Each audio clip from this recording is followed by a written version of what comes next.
ಕರ್ನಾಟಕ ರಾಜ್ಯದ ಬೀದರ್ನಲ್ಲಿ ಎಟಿಎಂ ದರೋಡೆ ನಡೆದ 24 ಗಂಟೆ ಒಳಗೆ ಮತ್ತೊಂದು ದರೋಡೆಯ ಸುದ್ದಿಯೊಂದು ಹರಡಿದೆ. ದಕ್ಷಿಣ ಕನ್ನಡ ಜಿಲ್ಲೆಯ ಕೋಟೆಕಾರು ವ್ಯವಸಾಯ ಬ್ಯಾಂಕ್ ನಿಯಮಿತ ಸಿನಿಮಾ ರೀತಿಯಲ್ಲಿ ದರೋಡೆಯೊಂದಾಗಿದ್ದು ಭಯಾನಕ ದೃಶ್ಯದ ಬಗ್ಗೆ ಸ್ಥಳೀಯರಿಂದಲೇ ನಾವು ಕೇಳೋಣ. ಅವನೊಳಗೆ ಅಂದ್ರೆ ನಾನು ಹೊರಗೆ ಬರುವಾಗ ಇಲ್ಲಿ ಒಬ್ಬ ತಿರುಗುತ್ತಿದ್ದಾನೆ. ಮತ್ತೆ ಆ ಹುಡುಗಿಂತಲ್ಲ ಅವಳು ಕೂಡ ಟೆನ್ಷನಲ್ಲಿ ಆಚೆ ಈಚೆ ಓಡಾಡ್ತಿದ್ದಾಳೆ. ನಾನು ಕೇಳಿದೆ ಏನಂತ ಬೇಕಾರೆಯೋ. ಅವಳು ಹೇಳಿದಳು ಕಳ್ಳರು ಬಂದಿದ್ದಾರೆ. ಹಾಗಾದರೆ ನೀವು ಪೊಲೀಸಿಗಾದರೂ ಫೋನ್ ಮಾಡಿ ಅಂತೇಳಿ ನಾನು ಹೇಳಿದೆ. ಹೇಳುವಾಗ ಆ ಹುಡುಗನ ಹತ್ರ ಫೋನ್ ಇಲ್ಲಂತೆ. ಮತ್ತು ನಾನು ಮಗನಿಗೆ ಫೋನ್ ಮಾಡಿದೆ ಹೀಗೀಗೆ ಅಂತ ಮತ್ತು ಅವ ಪೊಲೀಸಿಗೆ ಫೋನ್ ಮಾಡ್ದಂತೆ. ಅಷ್ಟೊತ್ತಿಗೆ ಅವ್ರದ್ದು ಪೂರ ತೆಗೆದು ಹಿಡ್ಕೊಂಡು ಬರಲಿಕ್ಕೆ ರೆಡಿಯಾಗಿದ್ದಾರೆ. ಬರುವತ್ತಿಗೆ ಅಂತ ಗೋಣಿಯಲ್ಲಿ ಫುಲ್ಲು ಉಂಟು. ಒಂದು ಗೋಣಿ ಗುರ್ತ ಸಿಕ್ಕುವುದಿಲ್ಲ. ಇದು ಟೊಪ್ಪಿ ಹಾಕಿದ್ದಾರೆ, ತಲೆಗೆ ಟೊಪ್ಪಿ ಹಾಕಿದ್ದಾರೆ, ಮಾಸ್ಕ್ ಹಾಕಿದ್ದಾರೆ. 4-5 ಜನ ಇದ್ದಾರೆ. ಬಂದು ಒಂದೂವರೆ ಆಗ್ಬೋದು ಅಂತೇಳಿ. 1 ಕಾಲಂತೆ. ಮಾರ್ಗದಲ್ಲಿ ಯಾರೂ ಇಲ್ಲ, ರೋಡಲ್ಲಿ ಒಂದು ಇಲ್ಲ, ಅಂಗಡಿಯೂ ಓಪನ್ ಇಲ್ಲ. ಹಾಗೆ ಅವರೆಲ್ಲ ಮಸೀದಿಗೆಲ್ಲ ಹೋಗ್ತಾರಲ್ಲ, ಅದನ್ನು ನೋಡಿಯೇ ಬಂದದ್ದು. ಹಾಗೆ 5 ಜನ ಮಾಸ್ಕ್ ಹಾಕಿದ್ದಾರೆ, ತೋರ ಆಗಿದ್ದಾರೆ. ಇಲ್ಲ ಬೊಬ್ಬೆ ಹಾಕೋ ನಾನು ಹಾಕಲಿಲ್ಲ. ನನಗೆ ಅದು ಕೇಳಲಿಲ್ಲ. ನಾನು ಅದೇ ಮಗುವನ್ನು ತಾಯಿ ಬರಲಿಲ್ಲಲ್ಲ, ಅದಕ್ಕೆ ಬೇಕಾಗಿ ನಾನು ಹೊರಗೆ ಬಂದ. ಇಲ್ಲದಿದ್ದರೆ ಹಾಗೆ ಹೊರಗೆ ಬರ್ತಿಲ್ಲ.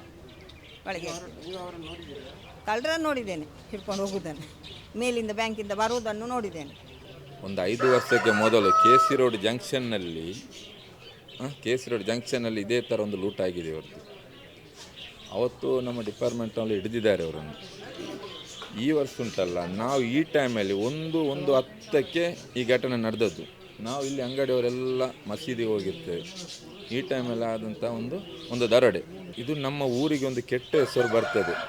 ನಮಗೆ 1:22 ನನಗೆ ಗೊತ್ತಾಗಿದೆ. ನಾನು ಮಸೀದಿಯಲ್ಲಿರುವಾಗ ನನ್ನ ಮನೆಯದು ನನಗೆ ಕಾಲ್ ಬಂತು, ಇಲ್ಲಿ ಈ ಥರ ಆಗಿದೆ ಅಂತೇಳಿ. ನನ್ನ ಮನೆ ಇದರ ಹಿಂದೆ ಕಡೆ ಇರೋದು. ಅವ್ರಿಗೆ ಹೆಂಗಸರಿಗೆ ಏನು ಗೊತ್ತಿಲ್ಲ, ಈ ದರೋಡೆ ಆದ ವಿಷಯ ಏನು ಗೊತ್ತಿಲ್ಲ. ನಾವು ಅಲ್ಲಿಂದ ಬರುವಾಗ ಇಲ್ಲಿ ಜನ ಸೇರಿರ್ತಾರೆ. ಮತ್ತು ನಮ್ಮ ಪೊಲೀಸ್ ಡಿಪಾರ್ಟ್ಮೆಂಟ್ ಎಲ್ಲ ಬಂದರು, ನಮ್ಮ ಸ್ಪೀಕರ್ ಸಾರ್ ಅವರು ಬಂದರು, ಎಲ್ಲ ಬಂದು ಇದು ಮಾಡಿ ಹೋಗಿದ್ದಾರೆ. ಕಾರ್ ನಂಬರ್ ಸಿಕ್ಕಿದೆ ಅಂತ ಹೇಳ್ತಾರೆ, ಡಿಪಾರ್ಟ್ಮೆಂಟ್ ಅವರು ಹೇಳ್ತಾರೆ. ಗಾಡಿ ಕ್ಯಾರ್ಲಕ್ಕೆ ಹೋಗಿದ್ದಾರೆ ಅಂತ ಸಹ ಹೇಳ್ತಾರೆ. ಮತ್ತು 1 ಜನ ಬಂದು ಹೇಳಿದ್ರು ಆಚೆಯಿಂದ ಬಂದದ್ದು, ಇಲ್ಲಿ ದೇವಿನಗರ ಆಚೆಯಿಂದ ಬಂದಿದೆ, ಅಲ್ಲಿ ಬಂದು ಅವರು ಅಡ್ರೆಸ್ ಕೇಳ್ತಾ ಇದ್ರು ಅಂತೇಳಿ, KC ರೋಡ್ ಎಲ್ಲಿ ಅಂತೇಳಿ. ಅದು ನಮಗೆ ಗೊತ್ತಿಲ್ಲ ಹೇಳಿದ ವಿಷಯ.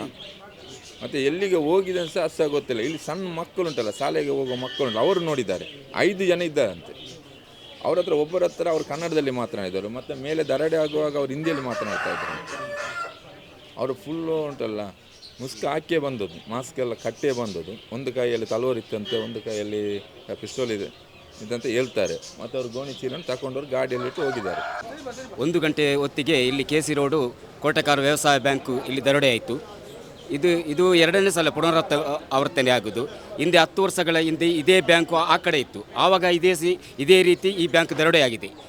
ಆವಾಗ ಸಹ CC ಕ್ಯಾಮರಾ ಹಾಳಾಗಿದೆ, ಇವಾಗ ಸಹ CC ಕ್ಯಾಮರಾ ಕೆಟ್ಟು ಹೋಗಿದೆ. ಆದುದರಿಂದ ನಮಗೆ ಸಣ್ಣ ಅನುಮಾನ ಸಹ ಇದೆ. ಆದುದರಿಂದ ನಮ್ಮ ಈ ರೀತಿ ಪದೇ ಈ ಬ್ಯಾಂಕ್ ದರೋಡೆ ಆಗುವುದರಿಂದ ನಮ್ಮ ಊರಿಗೆ ಒಂದು ದೊಡ್ಡ ಕೆಟ್ಟ ಹೆಸರು ಬರ್ತದೆ. ಆ 10 ವರ್ಷಗಳ ಹಿಂದೆ ನಡೆದ ಘಟನೆಗೂ ಈ ಘಟನೆಗೂ ಯಾವ ರೀತಿಯಾಗಿ ನೀವು ತಾಳೆ ಹಾಕ್ತೀರಿ? ಅಲ್ಲ, ಅವತ್ತು ಸಹ ಉಂಟಲ್ಲ, ಶುಕ್ರವಾರನೇ ಆದದ್ದು. ಆವಾಗ KC ರೋಡ್ ಜಂಕ್ಷನ್ನಲ್ಲಿತ್ತು. ಈಗ ಜಂಕ್ಷನ್ನಿಂದ ಸ್ವಲ್ಪ ಕೆಳಗೆ ಬಂದಿದ್ದಾರೆ ಅವರು. ಇಲ್ಲಿ ಬಂದು ಒಂದು 5 ವರ್ಷ ಆಯಿತು ಅವ್ರು ಬಂದು. ನಮಗೆ ಈ ಶುಕ್ರವಾರ ಏನು ಆಗುವುದು ಅಂತೇಳಿ ನಮಗೆ ಸಹ ಅದರ ಮೇಲೆ ಒಂದು ಡೌಟ್ ಇದು ಬರ್ತಾ ಉಂಟು. 10 ವರ್ಷಗಳ ಹಿಂದೆ ನಡೆದ ಘಟನೆ ಬಗ್ಗೆ ತನಿಖೆ ಆಗಿದೆ, ಅದರಲ್ಲಿ ಯಾರು ದೋಷಿಗಳೇನಾದರೂ ಬಂದಿಲ್ವಾ? ಅವರ ಬ್ಯಾಂಕಲ್ಲಿರುವ ಸಿಬ್ಬಂದಿ ಅವರ ರಿಲೇಷನ್ ಒಬ್ಬರು ಸಿಕ್ಕಿದ್ದಾರೆ, ಅವರ ಗಂಡ ಸಿಕ್ಕಿದ್ದಾರೆ. ಅವ್ರ ಒಳಗಿದ್ದವ್ರ ಶಿಕ್ಷೆ ಎಲ್ಲ ಇದಾಗಿದೆ ಅವರಿಗೆ. ಈ ಬ್ಯಾಂಕೇ ಏನಿದೆ ಬಂದು ಇಲ್ಲಿ ಉಂಟಲ್ಲ ದರೋಡೆ ಆಗೋದು. ಇಲ್ಲಿ 3 ಬ್ಯಾಂಕ್ ಉಂಟು, ಅದರಲ್ಲಿ ಏನು ದರೋಡೆ ಆಗೋದಿಲ್ಲ.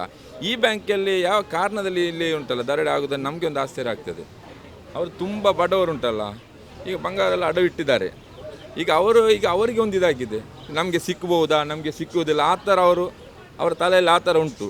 ಅದಕ್ಕೆ ಉಂಟಲ್ಲ ಬ್ಯಾಂಕ್ ಸಿಬ್ಬಂದಿ, ಬ್ಯಾಂಕ್ ಆಡಳಿತವರು ಬಂದು ಒಂದು ಮಾಧ್ಯಮನವರಿಗೆ ಒಂದು ರಿಪೋರ್ಟ್ ಕೊಡಬೇಕು, ಇಂಥ ಘಟನೆ ಆಗಿದೆ, ಅದಕ್ಕೆ ನೀವೇನು ಎದುರುದು ಬೇಡ, ನೀವು ಬಂದು ನಾವು ಅದನ್ನು ಇದು ಮಾಡ್ತಾನೆ ಸೋಲ್ವ್ ಮಾಡ್ತಾನೆ. ಈ ಗಂಟೆ 1:15 ಈ 5 ಗಂಟೆವರೆಗೆ ಇಲ್ಲಿ ಜನ ತುಂಬ ಸೇರಿದ್ದಾರೆ. ಏನಾದರೂ ಒಂದು ಮಾಹಿತಿ ಅವ್ರು ಕೊಡೋದಿಲ್ಲ, ಈ ಬ್ಯಾಂಕ್ ಆಡಳಿತವರು ಕೊಡ್ತಾ ಇಲ್ಲ.